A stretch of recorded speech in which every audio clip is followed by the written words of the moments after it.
lining up for questions before we go to Ken. We'll get to some audience questions as well. Ken, your favorite Yeah, moment? real quick, my favorite was the Christmas episode, the animated stop motion episode. Watching Alvin at the very end, his face frozen and then actually frozen, reduced me to tears. And personally for me, being a drow elf in the D&D episode was My favorite moments were all working with the season 2 writers. Some of them are here. Chris McKenna, who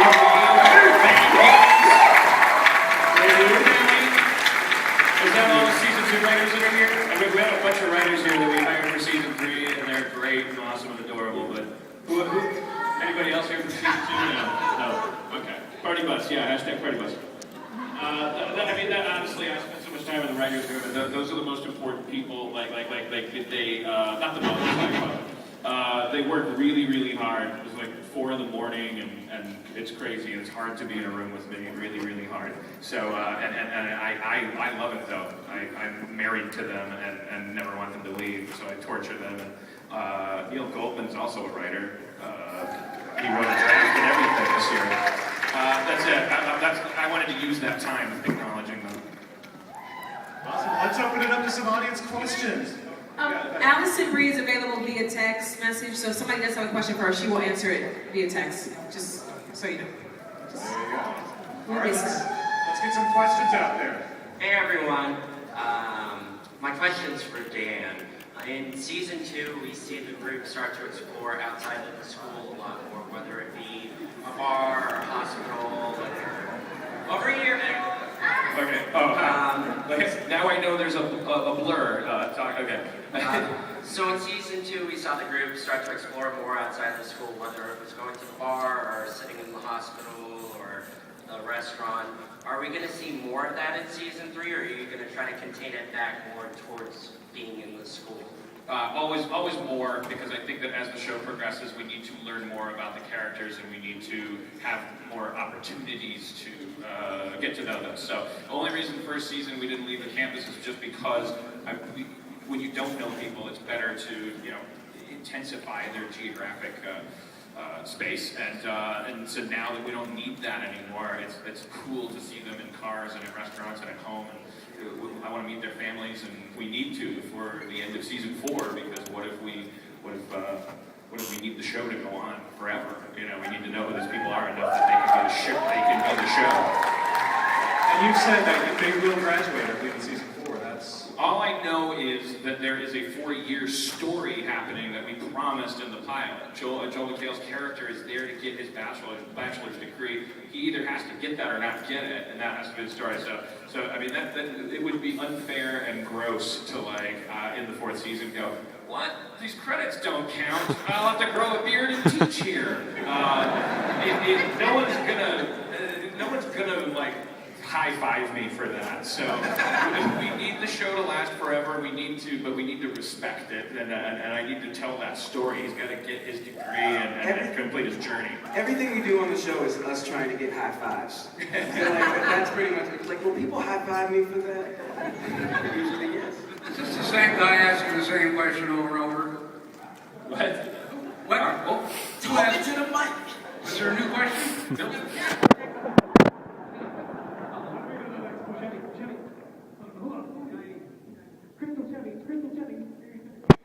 Was it a question for me? No.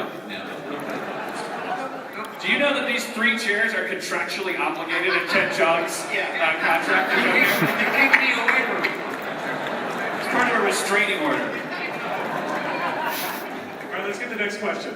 Oh, hi guys, my name's Jason from LIC. I actually have a question for my sister Jennifer, who embarrasses easily. She's sitting in the back. Hi, Jennifer. Don't be afraid. I just have a question. Her favorite episode was that clip episode, kind of just making fun of typical TV genres. Is there any other episodes like that coming up, like a very special episode or anything like that? I don't know, man. We kind of, that's a good question, and I'm a bad answerer.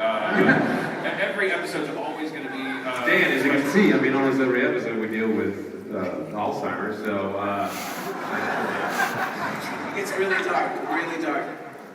Chevy's character is going to go through a major cosmetic surgery that's going to turn him into a different gender. I'm not going to spoil it. I'm not going to to tell you what gender. But it's going to be very special, and it's going to have shades of a Showtimey kind of feel to it. We're going to do a cool episode. In the first 6, I'll tell you, there's an episode where you get to see multiple timelines. Where it's sort of like, and then, hey, in the tradition of Bad About You. You don't even know what that means. Multiple timelines. Jimmy wrote it. It's amazing. It's like Fringe meets Lost meets Fletch.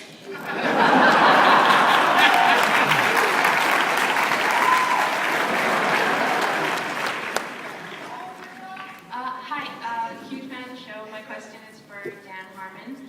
I recently read the pretty lengthy interview you did about the show, and I was on a Anyways, I was wondering if you could speak a bit more and elaborate on how you choose the members of your writing team and what you look for. You know, do they each work on one character or do they do a lot? And as always, pop. They have to be geniuses. They have to be able to do everything right. You know, you try to look for joke writers and scripts and balance them with story writers and stuff. But the community writers need to be good at all of it. I think that is, the show hangs by their thread at late mornings and everybody late night writing sessions. So they need to be jacks of all trades. And so I look for scripts that on the first page I understand everything and I laugh at them laughing twice. And I don't know. I'm just looking for geniuses because I depend on them. Looks like we got a question down here. Someone wants to know, where did Troy's and Abed's handshake come from? You guys want to recreate it for the crowd?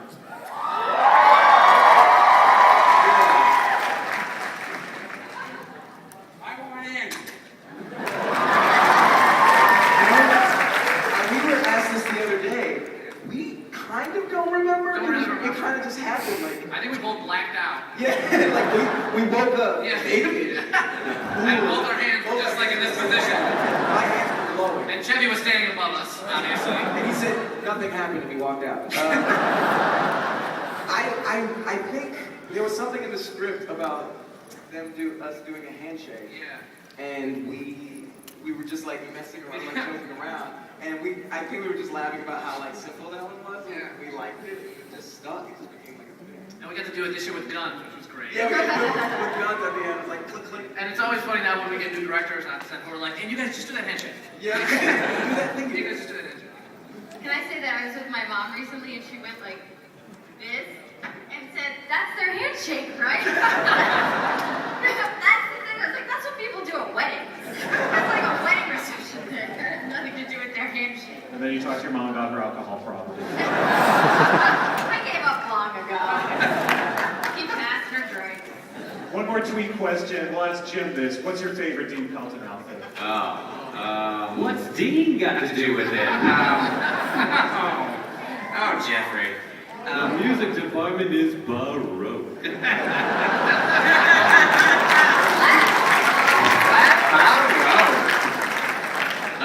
I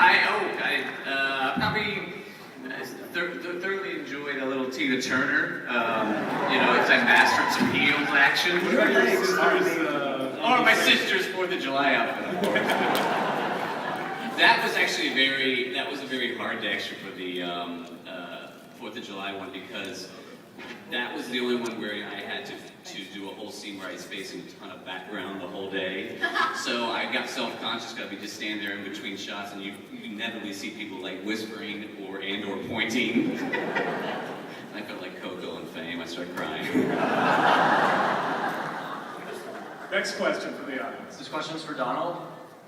When is your new album take this coming one. out? And can you freestyle a preview?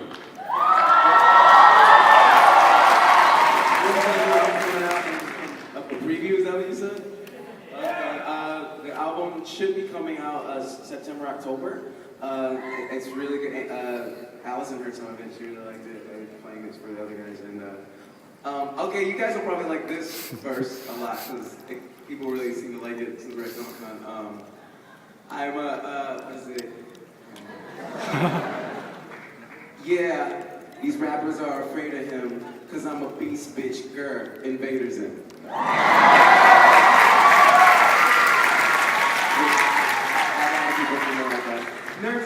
it, man. Let's get it. Are we ever going to get a taste of Childish Gambino on the show, or what's? He's been in a couple of stuff. Ludwig, who's here, who composes. He co-produces all my music with me and stuff like that. But he put Childish Gambino like in the part where we're like sing-a-ling-a-ling, sing-a-ling-a-ling, ding-dong. That's one of my songs, Not Going Back. the piano chord is like ding, ding, ding. And there was another, the thing that me and Gillian, when we're singing the Jesus song, that beat's from... That's a beat, that's a Childish Gambino? That's the first song in Close Up. Beat It Too? Different. Yeah, the Beat It Too thing. Boom, boom, boom. Yeah, sure. He sneaks it in a lot.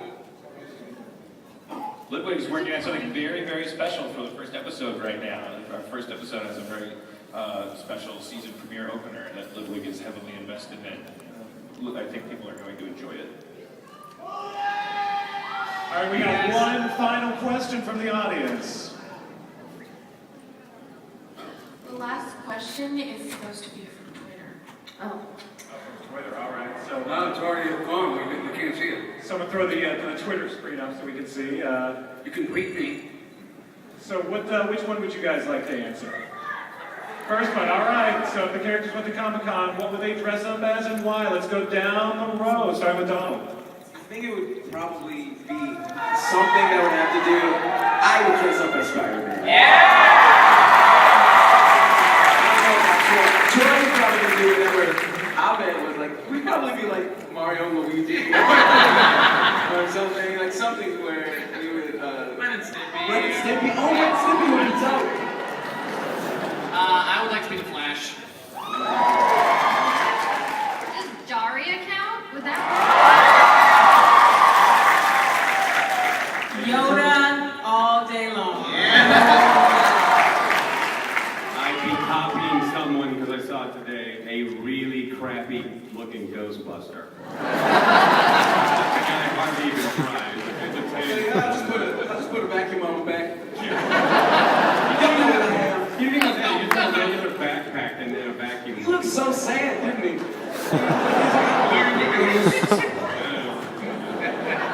With my kids. Man, I think the dean would just bring a variety of costumes.